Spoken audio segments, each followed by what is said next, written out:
The Blacksmith's Bride by Audrey Sinclair. The hammer struck the anvil with a resounding clang that echoed through the sweltering forge, sweat beading on Marcus Sullivan's brow as he shaped the horseshoe with practiced precision. The iron glowed orange-red in the dim light, malleable under his skilled hands, much like his own fate had become since arriving in Copper Ridge 3 months ago. He had come west seeking redemption from a past that haunted him, never expecting to find something far more precious than the gold that drew so many others to this rugged territory. "Mr. Sullivan?"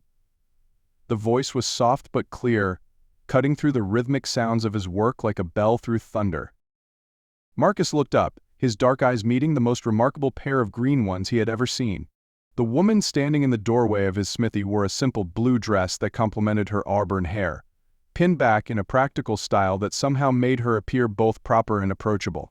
Her hands clutched a leather satchel, and there was an unmistakable air of determination about her despite the uncertainty flickering across her delicate features. "Yes, ma'am," he replied, setting down his hammer and wiping his hands on his leather apron. "What can I do for you?" "I'm Catherine Hartwell," she said, stepping into the shop with careful, measured steps. "I believe you knew my late husband, Thomas." The words hit Marcus like a physical blow. Thomas Hartwell, the man whose life he had failed to save during that terrible ambush 6 months ago. The man whose dying words had been about his wife waiting for him in Copper Ridge, about the ranch they were going to build together, about the children they hoped to have. Marcus had carried those words across 3 states, had come to this town specifically to find this woman and somehow make amends for his failure. "Mrs. Hartwell," he said, his voice rougher than intended. Yes, I knew Thomas. I'm sorry for your loss." Catherine's composure wavered for just a moment before she straightened her shoulders. "Thank you. I was told you might have some of his personal effects. His commanding officer wrote that you were with him when she couldn't finish the sentence." Marcus nodded slowly, his chest tightening. "I do. Please, sit down." He gestured to a wooden chair near his workbench, then walked to a small wooden chest in the corner of the shop. From it, he withdrew a bundle wrapped in oilcloth. These were his. Catherine accepted the bundle with trembling hands, unwrapping it to reveal a silver pocket watch, a small daguerreotype of herself, and a letter in her own handwriting. Her eyes filled with tears that she fought to contain. "He spoke of you often," Marcus found himself saying, "about your plans for the ranch, about how much he loved you. His last words were about coming home to you." The tears spilled over then, and Catherine pressed her hand to her mouth. "I'm sorry," she whispered. "I thought I was prepared for this." Marcus felt something twist in his chest at her pain. Without thinking, he reached out and gently placed his hand over hers. "There's nothing to apologize for. Grief has its own timeline." Catherine looked up at him, studying his face with an intensity that made him uncomfortable. "You cared about him. He was a good man. A brave soldier. He didn't deserve what happened to him." "What did happen to him?" The question was direct, unflinching. "The letter from his captain was vague. I need to know." Marcus withdrew his hand and turned away, staring into the glowing coals of his forge. "We were escorting a supply wagon through Apache territory. The attack came at dawn. Thomas was trying to protect the wounded when he stopped, unable to continue." "When what?" Catherine's voice was steady now, stronger. "When a warrior broke through our line. I was supposed to be covering that flank, but I was pinned down by rifle fire. By the time I got there, it was too late." The words came out like a confession, raw and painful. "I failed him. I failed you." Catherine was quiet for a long moment. Then she stood and walked to where he stood with his back to her. "Look at me, Mr. Sullivan." Reluctantly, he turned. Her eyes were still bright with unshed tears, but there was something else there, understanding, perhaps even forgiveness. "Thomas chose to be a soldier. He knew the risks. You didn't fail him any more than I failed him by staying here instead of following the regiment." She paused, then added quietly, "He wrote about you in his letters. He said you were the finest man he'd ever served with, that you'd saved his life more than once." Marcus felt his throat constrict. "He wrote about me?" "Frequently. He said you were running from something, that you carried shadows in your eyes, but that you were honorable to your core." Catherine's voice grew softer. "He was worried about you." The irony wasn't lost on Marcus. Thomas had been worried about him, when it should have been the other way around. "I came here to find you," he admitted. To tell you about his final moments to make sure you were provided for. It's the least I could do." Catherine tilted her head, studying him again. "And now that you've found me." The question hung in the air between them. Marcus had planned to deliver Thomas's effects, ensure Catherine was financially secure, and then move on to the next town, the next chance to outrun his guilt. But looking at her now, standing in his forge with the afternoon light catching the copper highlights in her hair, he found himself at a loss for words. "I don't know," he said honestly. Catherine smiled then, the first genuine smile he'd seen from her. "Well, that's refreshingly honest. Most men seem to think they have all the answers." Despite the gravity of the moment, Marcus found himself almost smiling in return. "I've learned that the more I think I know, the more life proves me wrong." A wise philosophy. Catherine rewrapped Thomas's belongings carefully. "Mr. Sullivan, I have a proposition for you." Marcus raised an eyebrow. "What kind of proposition?" "I own a small ranch outside town. Thomas bought it before he left, thinking we'd work it together when he returned. I've been trying to manage it alone, but I need help. The previous owner left behind several horses that need showing, and there are numerous repairs needed around the property. I can pay you fairly for your services." Marcus considered her offer. It made sense from a practical standpoint. He needed work and she needed help. But something about the way she was looking at him suggested there was more to her proposal than simple business. "Mrs. Hartwell, I'm not sure that would be appropriate. People talk in small towns." "Let them talk." Her chin lifted with quiet defiance. "I'm a widow trying to survive, and you're a skilled tradesman. There's nothing inappropriate about that." Marcus found himself admiring her spirit. Thomas had been right about her strength. "When would you need me to start?" "Tomorrow, if you're willing. I can provide meals and a place to stay in the bunkhouse. The previous owner built it for seasonal workers." Marcus nodded slowly. "I'll consider it." "Good." Catherine moved toward the door, then paused. "Mr. Sullivan, Thomas was lucky to have you as a friend. I hope you'll allow me the same privilege." After she left, Marcus stood alone in his forge, the scent of her lavender soap still lingering in the air. He told himself he was simply fulfilling his obligation to Thomas's memory, that helping his widow was the honorable thing to do. But deep down, he knew it was more than that. Catherine Hartwell had stirred something in him he thought had died on that battlefield 6 months ago. The next morning, Marcus loaded his tools into a wagon and made the 3-mile journey to the Hartwell ranch. The property was modest but well situated, with a small house, barn, and corral nestled in a valley surrounded by rolling hills. Catherine met him at the gate, dressed in practical riding clothes that somehow made her appear even more appealing than she had in her formal dress.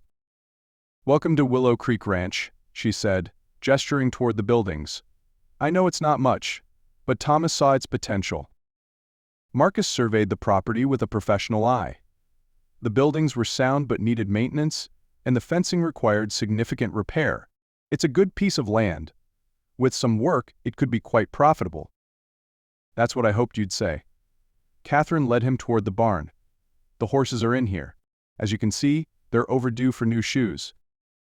Marcus examined the 3 horses, a bay mare, a black gelding, and a spirited pinto. All were well-bred animals that had been neglected. "These are quality horses. With proper care, they'd be worth considerable money.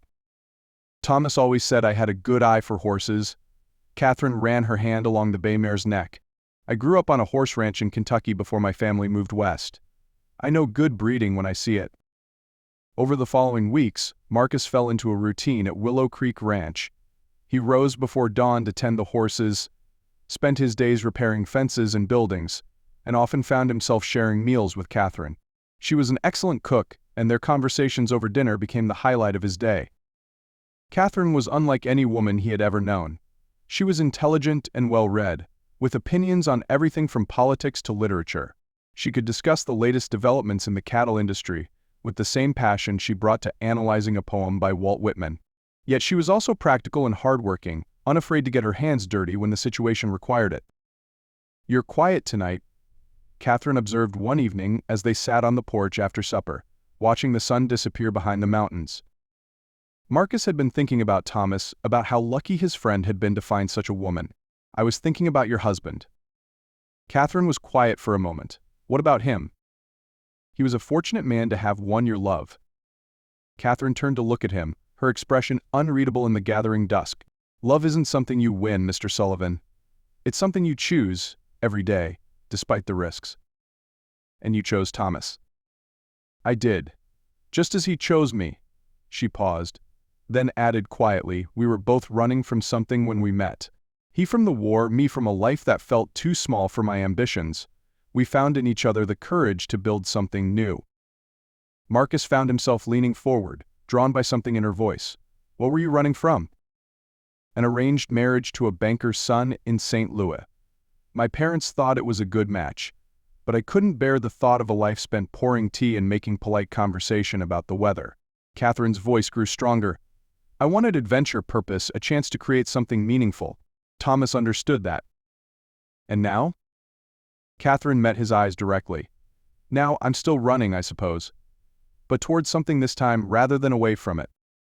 The weeks turned into months, and Marcus found himself increasingly reluctant to think about leaving Willow Creek Ranch. The work was satisfying, the pay was fair, and Catherine's company had become essential to his daily happiness. But it was more than that. He was falling in love with her, and the realization terrified him. He told himself it was wrong, that he was betraying Thomas's memory by harboring such feelings for his widow.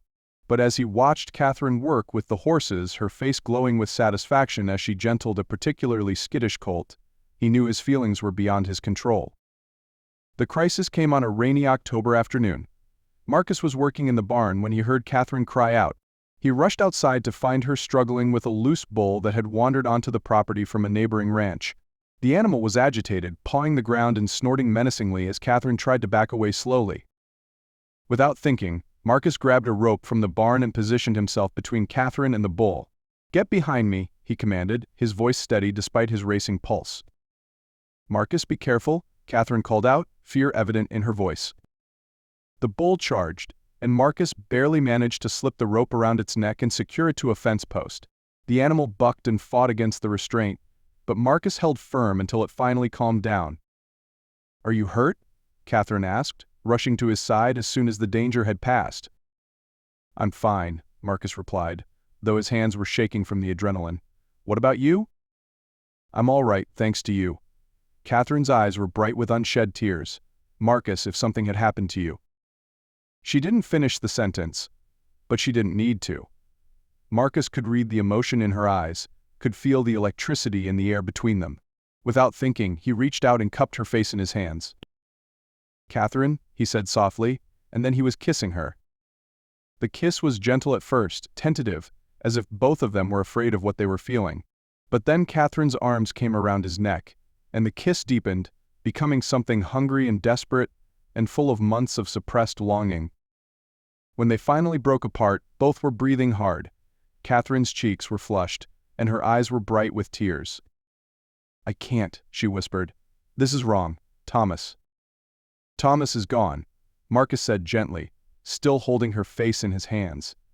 "And I think if he could see us now, he'd want us to be happy." Catherine pulled away from him, wrapping her arms around herself. "You don't understand. I can't love you because of what you represent."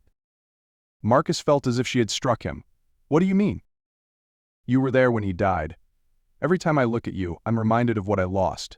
The words came out in a rush, as if she had been holding them back for months. "I care about you, Marcus. More than I should. But I can't separate you from his death." Marcus felt something die inside him. "I see." "No, you don't." Catherine turned back to him, tears streaming down her face. "I wish I could. I wish I could love you the way you deserve to be loved. But I can't get past the fact that you were there and I wasn't. That you heard his last words and I didn't. That you were the last person to see him alive." The words hung between them like a physical barrier. Marcus nodded slowly, understanding dawning in his eyes. "You blame me." "I blame myself," Catherine corrected. "For not being there. For not going with him. For being alive when he's not. And I blame you for surviving when he didn't." The honesty of her confession was brutal, but Marcus found himself respecting her for it. "I understand." "Do you?" Catherine wiped her tears with the back of her hand. "Because I don't. I don't understand why I can't let go of this anger.